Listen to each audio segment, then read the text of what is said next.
Hello and welcome to this Wednesday broadcast of India Global with me, Arjun Samar Mahendra. And well, we've got a power-packed show lined up for you over the next 1 hour. But first, here are the headlines. Deposed Bangladesh Prime Minister Sheikh Hasina accuses Muhammad Yunus-led interim government of unleashing terrorists on the country. Dhaka hits back, reiterates Hasina's extradition is top priority.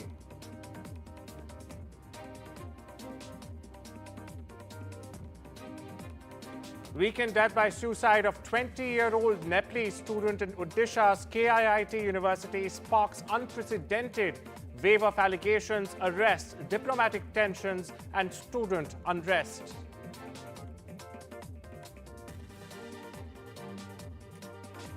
I think it's going very well. But today I heard, oh, well, we weren't invited. Well, you've been there for 3 years. You should have ended it 3 years. You should have never started it. You could have made a deal.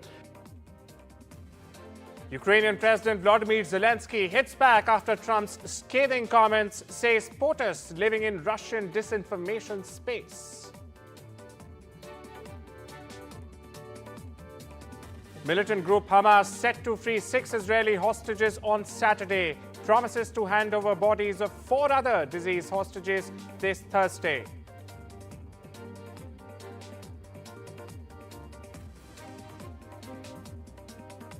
And within days of posting job openings, Elon Musk-led Tesla reportedly picks showroom sites in capital New Delhi and financial capital Mumbai to start India sales.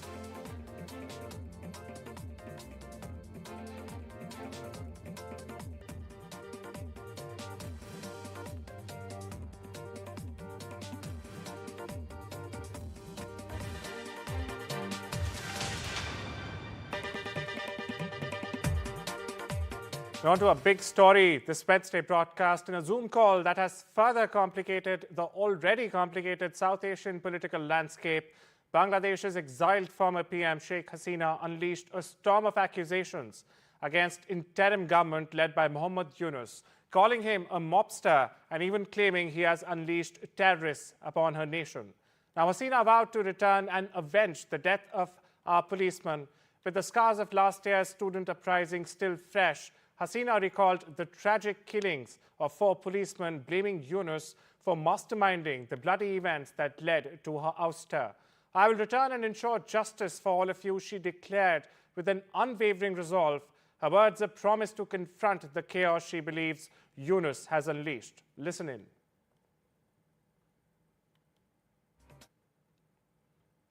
Well, for more on this story, I'm joined by my colleague Gauri Dwivedi.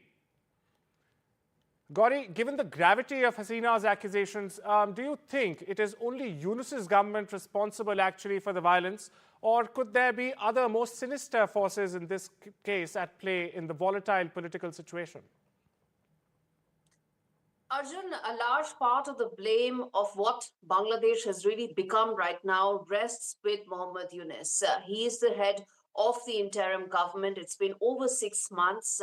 And the country is nowhere close to achieving the kind of normalcy that one had hoped that the country would achieve. The turmoil, which started with student revolution, really quickly snowballed into something much bigger. And since then, the complete collapse of the law and order and the administrative machinery is something that rests solely on Muhammad Yunus's desk. However, as far as some of the other forces that you mentioned, one needs to keep in mind there are a lot of these radical Islamist extremist elements that are not part of Muhammad Yunus's government, but have been very important in the turmoil in the last 6 months. And they've played a very important role in how Bangladesh has really shaped up into the kind of chaos that it finds itself in. Whether it is the Jamaat-e-Islami, whether it is radical elements within the BNP as well, all of them are forces that are at play. So, of course, a lion's share of the burden does rest on Professor Yunus's desk, but one cannot rule out the role that some of these other extremist elements have played, and that is something that Muhammad Yunus has not been able to address so far. Gauri, speaking about the international community, which has been very active and vociferous, if I may say, on this story, how do you assess the international community's reaction to these ongoing tensions between Yunus interim government and former PM Hasina?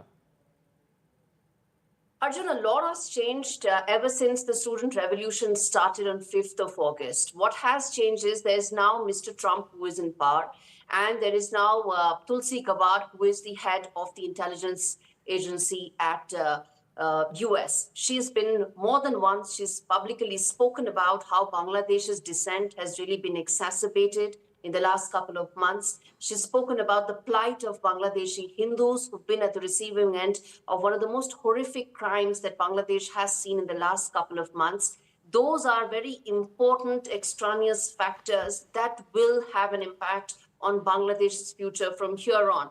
What happens between India and Bangladesh is a bilateral issue. There are several issues that the two sides are trying to address. Remember, Foreign Secretary Vikram Misri did go a couple of weeks back to Bangladesh on a one-day visit to try and iron out some of these issues that have sprung up in a bilateral relationship, which ideally must survive regimes. It should be agnostic to regimes. But some of these external factors, as I mentioned, whether it is the Trump administration, whether it is Tulsi Gabbard, who's going to really lead the intelligence apparatus at America, is going to have an impact on Bangladesh going forward, hopefully for the better, it will hopefully exacerbate the electoral roadmap that Yunus has spoken about several times, but hasn't really moved forward on. Of course, thank you so much for your inputs, Gauri. And what she said, sticking points, still a lot of sticking points there. Meanwhile, listening to what Hasina has said. ইনশাআল্লাহ প্রত্যেকটা পরিবারের যা যা লাগে সব সহায়তা আমি দেব আর হত্যাকারীদের বিচারও করব বোধহয় ওই জন্যই বোধহয় আল্লাহ বাঁচিয়ে রেখেছে আমাকে সেটাই আমি মনে করি কাজেই আমি এটুকু তাদেরকে কথা দিতে পারি যে এই ধরনের অপরাধে যারা জড়িত ষড়যন্ত্রের সাথে জড়িত এবং এখন পর্যন্ত দেশকে যারা জঙ্গির দেশে পরিণত করে একের পর এক মানবাধিকার লঙ্ঘন করে যাচ্ছে তাদের বিচার বাংলা মাটিতে হবে এবং আগামীকালের যে Meanwhile, over in New Delhi, the biannual DG-level border talks between India and Bangladesh kicked off on Tuesday amid a high-stakes diplomatic setting. Now, this marks the first meeting since the fall of the Sheikh Hasina government last August. As the border security force meets with the border guard Bangladesh, tensions rise over pressing issues such as obstruction of fencing work, attacks on BSF personnel, and cross-border crimes. Now, these talks come at a time when relations have been rather strained after both nations summoned each other's diplomats in December. The BSF is expected to, in fact, voice concerns over violent incidents involving Bangladeshi miscreants, also calling for stronger action against the trans-border crimes. On the agenda, securing a resolution for the 864-kilometer unfenced stretch of the 4,096-kilometer long boundary, addressing infrastructure gaps and reinforcing the coordinated border management plan. The outcome of these discussions could very well shape the future border security cooperation between the two South Asian countries.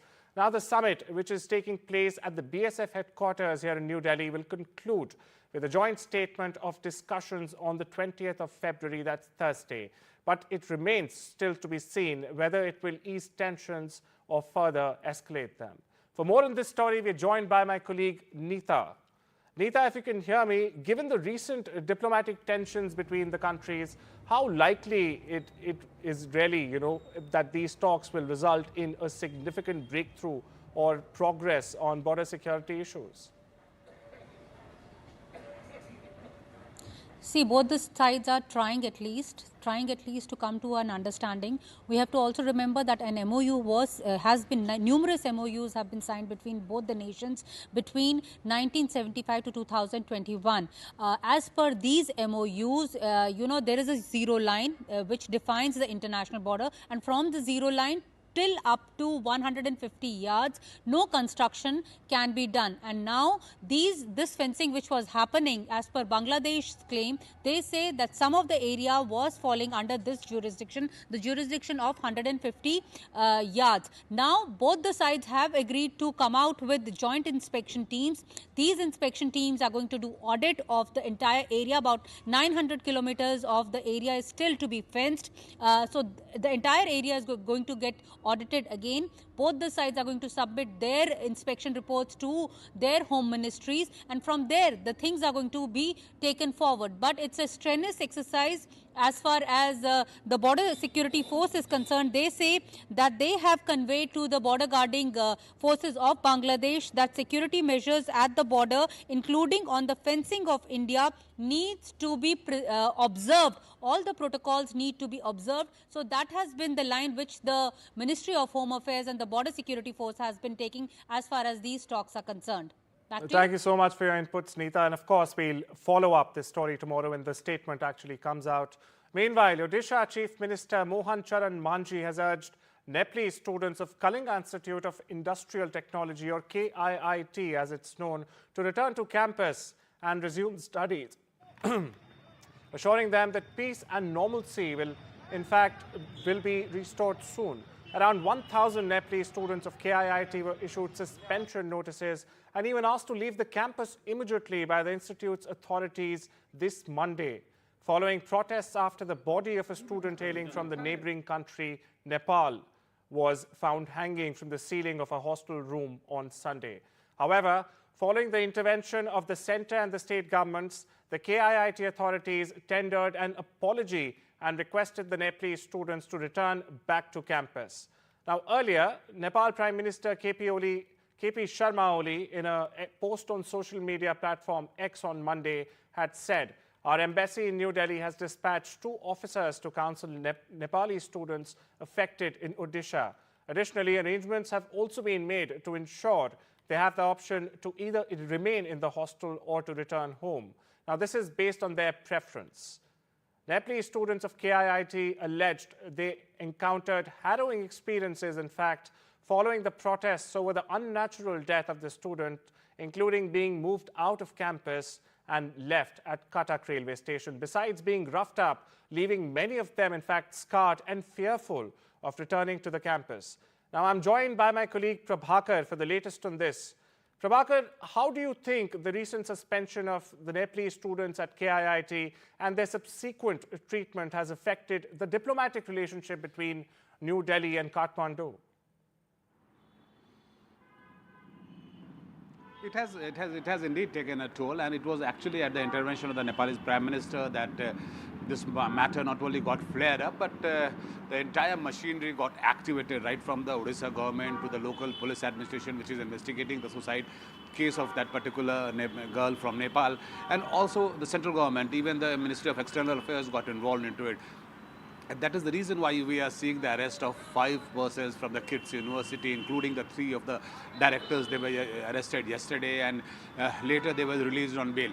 And now the university has also rolled back its order of the eviction order, basically, which was issued to all the Nepali students over there, and they were asked to immediately vacate the hostel and move to their respective homes. Now that order has been reversed, and they are being called now. And as we speak, today evening, the KIIT University has organized a Zoom call with all the parents of the students who have left the campus or who are inside the campus, but all of them who are hailing from Nepal, to assure them that there would be no untoward incident, they will not be victimized, they will not be targeted, and they will lead a normal life as any other student of any other nationality, and even the university would not take any punitive action against them. So the rollback by the university, the swift action by the administration, the statement by the Odisha Chief Minister, it is all because of the Prime Minister, Nepal Prime Minister KP Sharma Oli's intervention, his post on X, and the activation. Thank you so much. Thank you so much for your inputs there, Prabhakar. I'd also like to point out, now this follows the move by the Nepalese government to reconsider, in fact, providing NOCs to students to go and study in private colleges in Odisha as we speak. We'll keep on getting you latest, but it's time we slip into a quick break. On the other side, in fact, we get you all the latest updates from West Asia and the Ukraine conflicts. Stay tuned.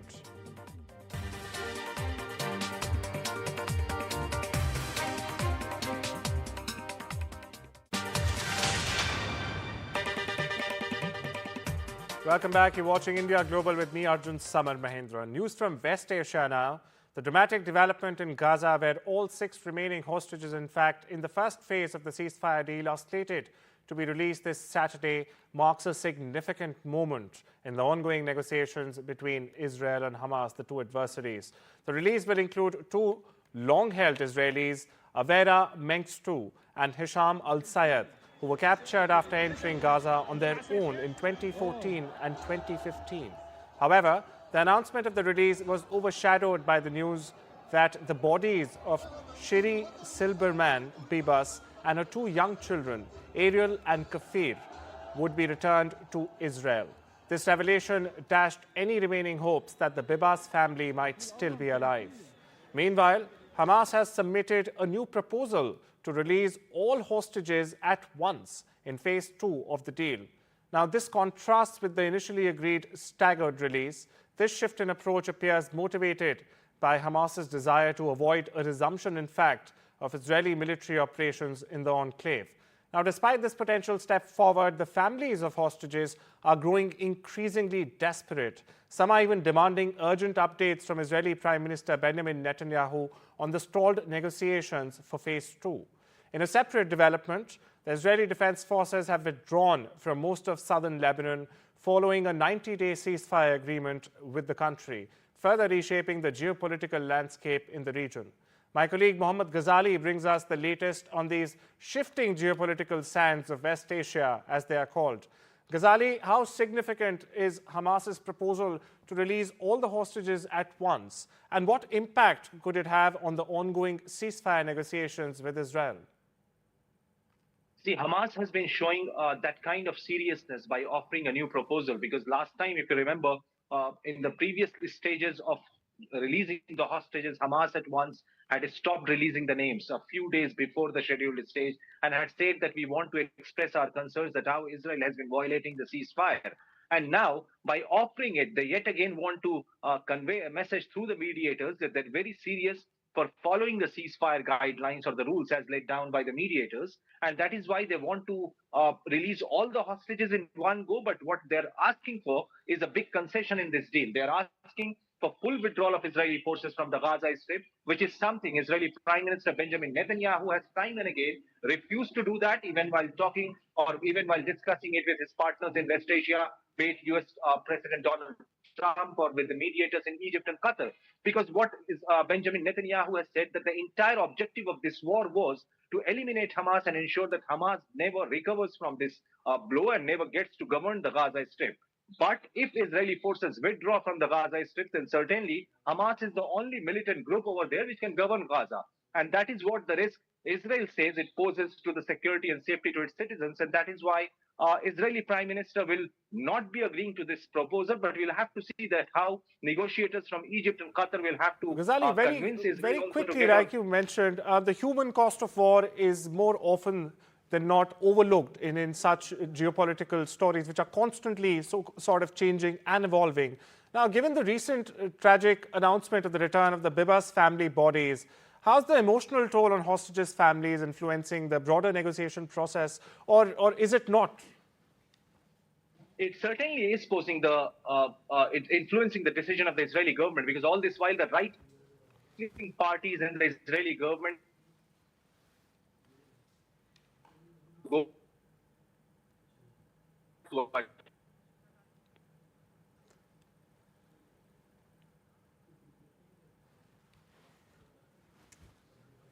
Well, moving on from one war to another, in a fiery exchange that sent shockwaves through global diplomacy, US President Donald Trump took a jibe at Ukrainian President Volodymyr Zelensky on Tuesday, accusing him of starting the ongoing war with Russia. Trump, never one to mince words, called Zelensky a grossly incompetent leader and even suggested he should have struck a deal with Moscow nearly 3 years ago to prevent the conflict from ever spiraling out of control. The US president's comments followed a high-stakes round of talks in Riyadh, where Russia and the US discussed potential steps towards ending the war, but Ukraine was conspicuously absent from the table. Zelensky, voicing his frustration, declared that Kiev, in fact, would not accept any agreements made without its involvement. Trump, undeterred, responded bluntly, "You've been at this for 3 years. You should have ended it already." "You never should have started the war in the first place." Listen in.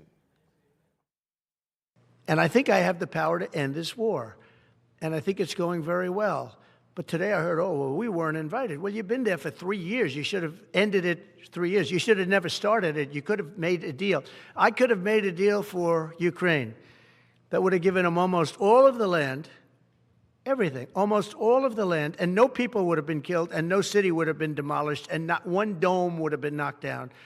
But they chose not to do it that way. And President Biden, in all fairness, he doesn't have a clue. What he was so bad for this. He was so bad, so pathetic, so sad. Meanwhile, the head of the British Army, in fact, has reportedly expressed disgust after more than 1,000 women came forward to describe shocking accounts of sexual abuse and harassment within the military. Now, the revelations come as an inquest examines the death of 19-year-old gunner J.C. Beck, who was found hanged at the Lock Hill camp in December of 2021. In a letter exclusively obtained by the Times UK, General Sir Rolly Walker condemned the appalling and shameful behaviour directed at female soldiers, suggesting that senior officers may be complicit, in fact, in allowing such conduct to continue. Now, his comments follow disturbing reports of women being subject to rape, harassment and bullying, with some feeling forced to remain silent due to the stigma and lack of accountability in the UK Army. A social media account, Fill Your Boots, has been flooded with messages from victims, including one woman who detailed being groped and assaulted, in fact, by a senior officer. Others described terrifying encounters, including threats of rape and incidents being brushed aside by military police. Despite previous pledges to stamp out abuse, former Veterans Minister Johnny Mercer called the stories a profound failure in UK leadership. In response, the Ministry of Defence reaffirmed its zero-tolerance stance on sexual misconduct, promising severe consequences for those responsible. The inquest into Beck's tragic death is still ongoing. Meanwhile, Elon Musk's Tesla is expected to enter the Indian market as early as April this year, sources have said. The EV giant is setting up its first showrooms, in fact, in India, moving closer to launching its vehicles in the country. Now, the company has secured prime locations reportedly in New Delhi's Aerocity and financial capital Mumbai's Bandra Kurla complex. Tesla has also been searching for showroom spaces since late last year after shelving its India plans in 2022. Now, the company will sell imported EVs, but these locations are not service centers, a source has clarified. The company has not yet announced opening dates for the showrooms. Here's more from my colleague Tushardeep Singh. So what we are gathering from sources is that Tesla will enter India in the second half of 2025 with the Model Y in tow, because that's one of the two right-hand drive cars that Tesla makes at this point of time. The Model Y right-hand drive, or the RHD, is manufactured in Berlin, while the Model 3 right-hand drive is manufactured in Shanghai. So the likelihood of the Model Y right-hand drive coming in from Berlin is higher as compared to the Model 3 RHD coming in from Shanghai, because of the import restrictions that India has placed on China at this point of time. The Model X, the Model S, as well as the Cybertruck will not come to India because they are only available in the left-hand drive configuration at this point of time.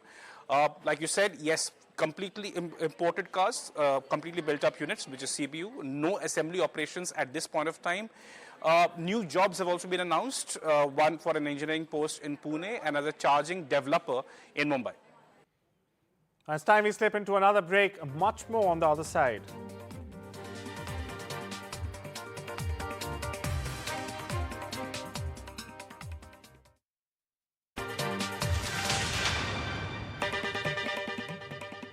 Welcome back. You're watching India Global. I'm Arjun Samar Mahendran. On to some election news now.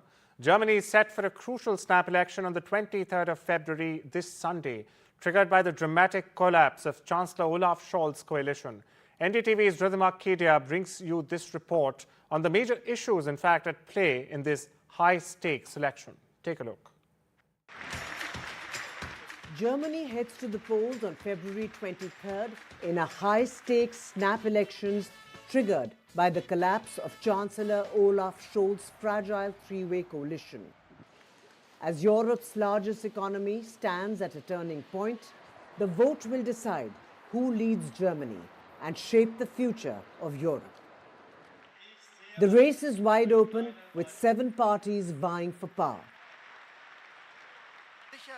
But all eyes are on 4 key contenders: incumbent Olaf Scholz, centre-left Social Democrats battling against the conservative CDU-CSU alliance, the pro-climate Greens, and the far-right Alternative for Germany, or AfD. Smaller players like the pro-market Free Democrats, far-left Link, and the newly formed Sarah-Wagenknecht alliance are fighting for survival. Polls suggest they could miss the critical 5% threshold needed to enter parliament. Foreign policy is at the heart of this election, especially when it comes to Germany's stance on Russia's war in Ukraine. The mainstream parties are united in backing Kiev, but deep divisions persist. Scholz's SPD is striking a cautious tone, stressing diplomacy. Yet the Conservatives, Greens and Free Democrats are pushing hard for Germany to deliver long-range Taurus missiles. In stark contrast, the far-right AfD and BSW want a complete halt to weapons shipments and a reset in relations with Moscow. But the economy is an issue hitting home hardest. After 2 straight years of contraction, Germany's worst economic performance in 2 decades, voters are demanding answers. Energy prices are squeezing households and businesses alike. While there's consensus on expanding renewables, the real battle is over funding. Scholz wants to boost private investment with a €100 billion fund. The Greens back relaxing Germany's strict borrowing limits. Conservatives are promising tax cuts for businesses and citizens without revealing how they plan to fund it. Meanwhile, the AfD's radical stance includes ditching the euro entirely, reintroducing the Deutschmark, and even considering leaving the European Union. Migration and security are flashpoints. A spate of violent attacks involving foreign suspects has stoked public fears. The Conservatives demand tighter asylum rules and curbs on family reunifications. The AfD goes further, calling for border closures and mass deportations. Even Scholz's SPD has shifted rightwards, tightening border checks and speeding up deportations. But the Greens remain the outlier, standing firm on open asylum policies, state-backed sea rescues, and easier family reunifications. With the far-right AfD gaining ground and traditional powerhouses losing support, this snap election could redefine Europe's largest democracy. The big question: who will lead Germany into an uncertain future? With Rhythm Arcadia, Bureau Report, NDTV World. Over to Washington now, where the White House has ignited a massive backlash after posting a provocative 41-second video titled ASMR Illegal Alien Deportation Flight. Now, the clip shared on social media platform X shows detainees in chains and handcuffs being led to a deportation flight in Seattle. With close-ups of shackles and restraints laid out on the tarmac, the term ASMR, typically associated with soothing sounds, has drawn intense criticism for its stark contrast to the harsh images of immigration enforcement. Now, the video initially shared by ICE has been reshaped, in fact, by the White House, with the clip of an officer adjusting a detainee's collar moved to the beginning of the clip. The post has sparked outrage across social media, with critics calling it a disturbing and dehumanizing portrayal of immigrants. Meanwhile, critics are also slamming ex-founder Elon Musk for commenting "haha wow" on the contentious clip. And the probability of a city-killer asteroid hitting Earth in 2032 just increased to 1 in 32 or 3.1%. Now, according to NASA, asteroid 2024 YR4 has an estimated diameter of around 177 feet. It's roughly the size of a building, if you may. While it is too small to end human civilization altogether, the asteroid could very well still wipe out a major city. However, despite the odds, experts have said that there is no need for alarm. Experts also say that there's still a 96.9% chance that the asteroid will miss Earth entirely. And as research learn more about its trajectory, the odds of a strike are likely to decrease to 0% based on its current risk level in the NASA data. My colleague Vishal Vivek brings you this report.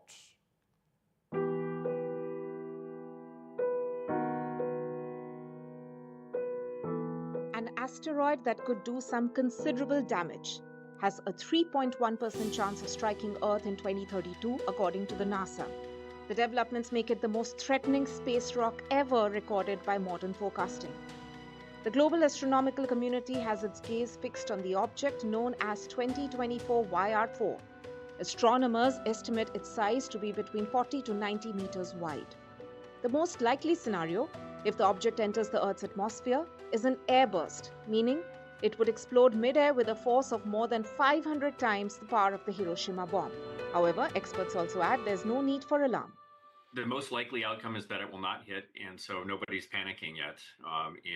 We're in the process of, not us, but other organizations that are affiliated with planetary defense, and just starting to think about if that probability continues to go up.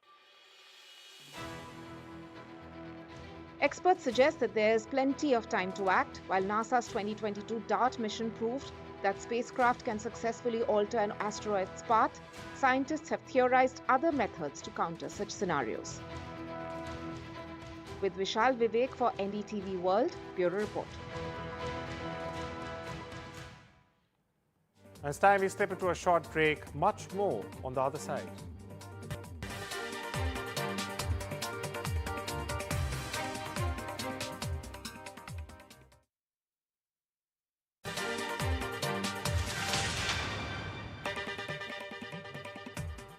And as UK-India trade talks resume this month in New Delhi, NDTV World caught up with the Lord Mayor of London, Alistair King, while he was in Mumbai to in fact strengthen the already strong ties between London and New Delhi.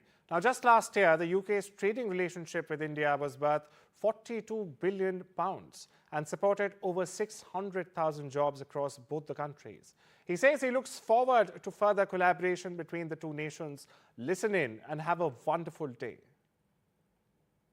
Hello everyone, welcome to the special interview session. I have a special guest with me, Lord Mayor of London, Alistair King.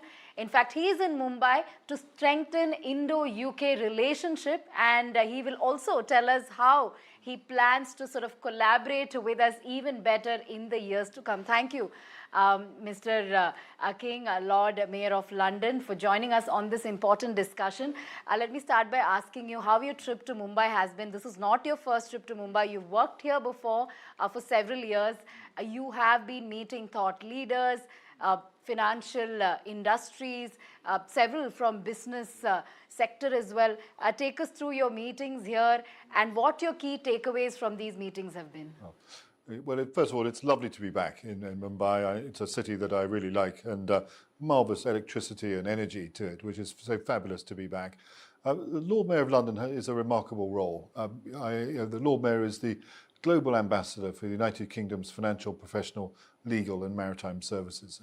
Represent 2.4 million people in the United Kingdom, which is 1 in 13 of the workforce, and responsible for about 14% of GDP. So it's a very substantial sector of the UK economy. I've had a remarkable few days here in Mumbai. I've been meeting business leaders, of the very top business leaders. I've been meeting the head of the stock exchange, of SEBI, of the Reserve Bank of India. And I think really my job has been to try and talk about where are the opportunities that are for British businesses trying to do business here, more business here in India, and also where are the opportunities for Indian businesses to invest into the United Kingdom. All right. Also, the UK-India trading relationship is valued at £41 billion annually, approximately. So, in light of recent global, trade tensions, how do you sort of envision the partnership between India and UK sort of evolving? And what are the strategies to sort of mitigate some of the challenges as well? What are some of the strategies to enhance financial cooperation and collaboration between the two countries? I think there are enormous opportunities to grow the relationship, financial relationship between India and the United Kingdom. We have remarkably sort of strong links between the two countries. We've also have some great examples of investment both ways, from India into the United Kingdom and also United Kingdom into India. We've got some very famous companies doing that, and many examples of that. But I think we certainly, from the United Kingdom point of view, we've been a little bit less adventurous in relation to going to remarkable developing and sort of high growth markets such as India. And I think part of my role is to encourage British businesses to go and look at the extraordinary opportunity here in India, growing at 6.5%, and just saying, here are the opportunities, go and take them. And I'd like to know more about your Growth Unleashed mayoral theme. What does it entail? I mean, it's obviously about mutual investment. So what initiatives are being introduced for perhaps UK businesses to invest in India? How are you planning to encourage more UK businesses to invest in India, and vice versa, for Indian businesses to sort of see UK as a market? So take us through this entire initiative, which is Growth Unleashed. The premise is the fact that financial and professional services, legal services and maritime services, that's where the growth is going to come from in the United Kingdom in the early years of this new government. Because the buildings are already built, the people are already trained, the regulatory system is not perfect, but it's world class. The missing ingredient is confidence, and so I'm trying to instill confidence into British businesses to go off to remarkable dynamic markets such as India. So what measures can I do to install more confidence? It's by leading by example, to go and see some of the remarkable business people here in India and try and work out new ways of doing business together. And I think also seeing those businesses talking about the foreign direct investment opportunities into the United Kingdom. So it's a two-way process. Right, and also I'd like to ask about the recent announcement of reciprocal tariff by the US. That has been seen by many as a disadvantage as far as the business scheme of things are concerned. How might such policies really influence UK-India business dynamics, and what kind of strategies do you think your country must develop, that India must develop, to mitigate some of these challenges as a result of this policy? Well, the United Kingdom is famously a very open economy, and we put great store by continuing to be an open economy. Certainly when it comes to potential tariffs from the United States against the United Kingdom, we're a service-led economy, 80% services. It's much more difficult to put tariffs onto services than it is on the trading of goods. And so I sense that we may escape the worst of the tariffs in the United Kingdom ourselves. And I think in relation to India, let's see what actually transpires rather than the sort of the rhetoric. But I just think the relationship between India and the United Kingdom is extremely strong. And also there are, though there may be some obstacles put in the way, I'm absolutely sure that the desire to do business will overcome. You're saying these tariff policy may not affect at all as far as Indo-UK relations? Let's see what actually transpires exactly, because I think that there's a lot of speculation out there and many rumours and all the rest of it. But let's see what transpires, and then we'll deal with whatever is the actual situation rather than what might be. All right. And also in your discussions with financial institutions, I believe you went to the RBI, you went to SEBI, yes. You've spoken to several financial institutions. Yes. What regulatory challenges have been identified that might hinder bilateral trade?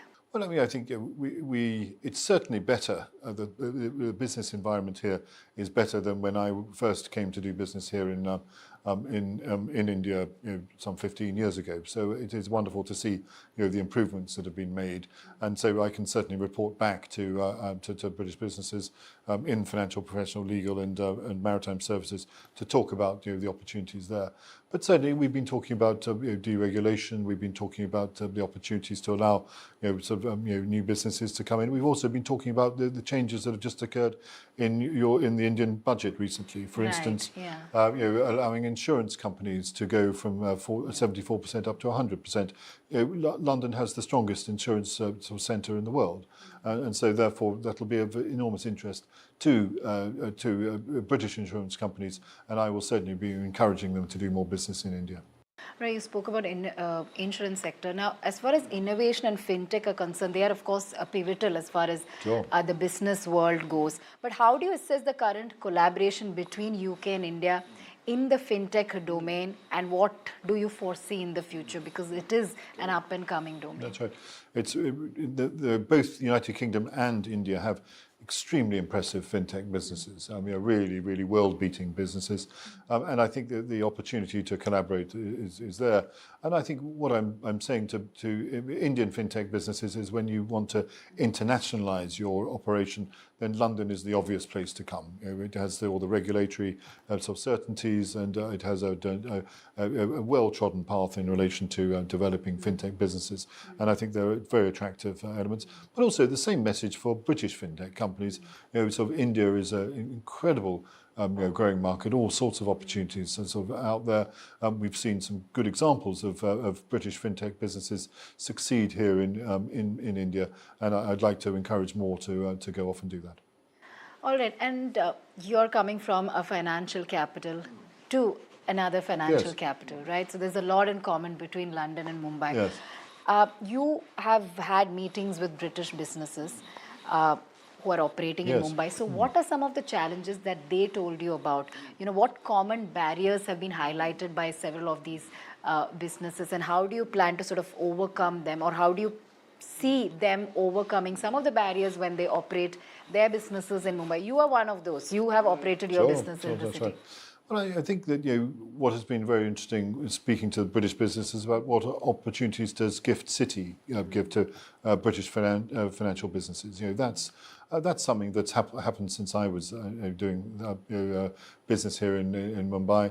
I think that therefore those sorts of innovative business structures, how can they take advantage of those and sort of build their businesses through that route.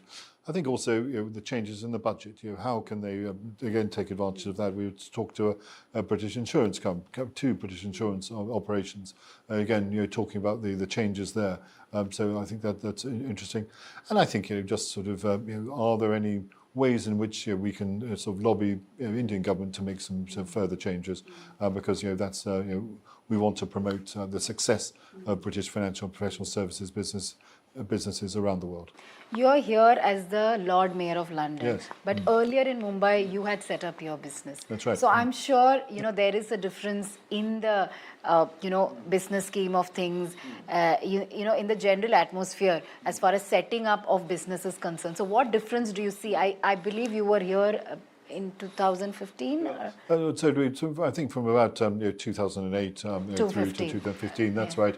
And look, I very much enjoyed myself. We had 11 joint ventures around India, so I much enjoyed going to visit those joint ventures and working out the best strategy for those investments. But I think it was it's certainly. I think there's been a considerable improvement on the ease of doing business. Some of the licenses, permits and consents that we required then are no longer required now. And I think also it's a little bit easier to get around India than it was when I first started. All right. And also let's talk about FTA, like Free Trade Agreement. Yes. With the resumption of FTA early in 2025, what are some of the primary objectives that the UK aims to achieve vis-a-vis UK-India collaborations? Yes, sure. Well, I mean, I know that the Secretary of State for the Department of Business and Trade from the United Kingdom, Jonathan Reynolds, is in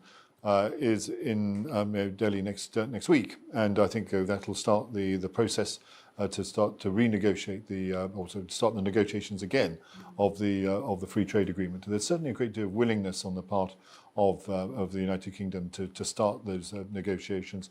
And I think the other element is that we want to make sure that it has obviously covers the trade in goods, but also covers services as well, because as you know, the United Kingdom has such a strong services sector, and so therefore we want to make sure that the free trade agreement covers all those sectors. And I think though that there is a acceptance on the part of both India and the United Kingdom that it'll be some protracted, some tough negotiations, because we both have a lot to gain. But I think that I would hope that there's some real progress made soon. So looking ahead, what is your vision for UK-India relationship, perhaps in the next decade or so?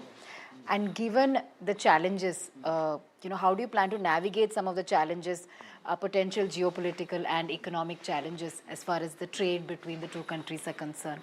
Your vision, your 10-year vision perhaps for the collaboration.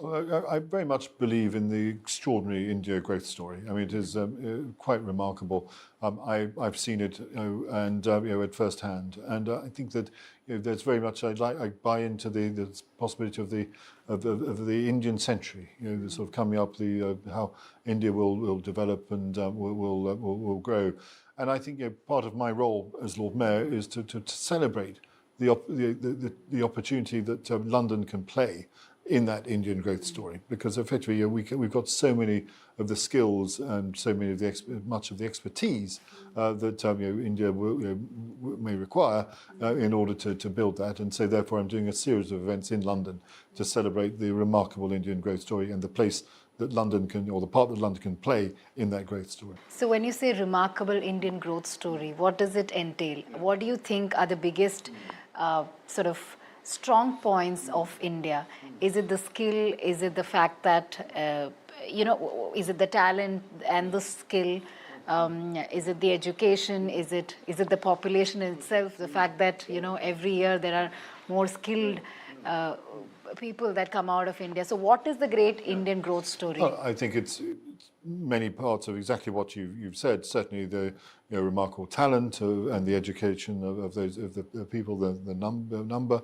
It's an extraordinary thing. But I think the only thing you've missed, I think, also is the remarkable ambition. That so many Indian sort of people and business people possess this great desire to succeed and to beat the world. And I just think that's fabulous. And I would very much like London to make sure they're playing a really strong part in part of that ambition.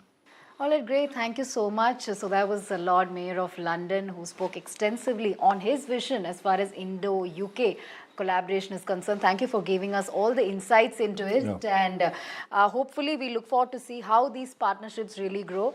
And we look forward to seeing you back here. Thank you for joining us on NDTV. Thank you very much indeed. Good to see you.